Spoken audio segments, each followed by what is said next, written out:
মুখ্যমন্ত্ৰী মহোদয়, শিক্ষামন্ত্ৰী মহোদয় আৰু বিজেপি চৰকাৰৰ লগত জড়িত সমূহ কৰ্মকৰ্তাসকল, আমি এইবাৰ আমাক এই আঁচনিৰ পৰা বঞ্চিত কৰিছে। এই আঁচনি পূৰ্বৰ নিয়মৰ পৰাই বাহাল ৰাখিছে। এই আঁচনি সঁচাকৈ এক প্ৰশংসনীয় আঁচনি। যেতিয়াৰ পৰা এই প্ৰজ্ঞান ভাৰতী আঁচনিখন দিলে তেতিয়াৰ পৰা সেই দুৰ্গম অঞ্চলৰ ছাত্ৰ ছাত্ৰীসকলে যাতায়াত সুবিধাৰ্থে সেইখন স্কুটি লৈ এখন ভাল কলেজত নামভৰ্তি কৰিব পাৰিছে। আৰু সেই স্কুটিখনৰ আশাতেই এটা প্ৰতিযোগী মন লৈ 60% পৰা 100% কৰিবলৈ ছাত্ৰ ছাত্ৰীসকল লাগি আছিল। কিন্তু আমি এইবাৰ অতি দুখৰ বিষয় যে তাৎক্ষণিকভাৱে হিমন্ত বিশ্ব শৰ্মা ডাঙৰীয়াই কৈছে যে এইবাৰ আমাক 60% পৰা 80% বা ছাত্ৰ ছাত্ৰীসকলকহে স্কুটি প্ৰদান কৰিব। কিন্তু পূৰ্বৰ বছৰবোৰততো 60% ছাত্ৰীৰ আৰু 75% ছাত্ৰৰে স্কুটি প্ৰদান কৰা হৈছিল। হঠাৎ এই সলনি কিহৰ? আৰু এইদিনাখন ভাৰত পাকিস্তানৰ যুদ্ধৰ সময়তে মনে মনে মেৰিট লিষ্ট ওলাই দিছে।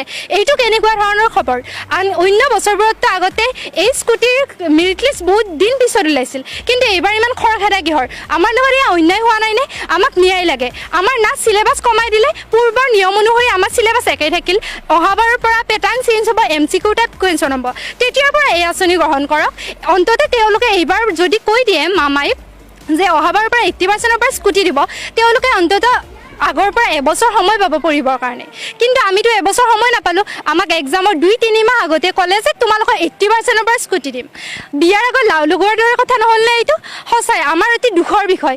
আমাৰ লগত ইমান অন্যায় কিয় কৰিছে?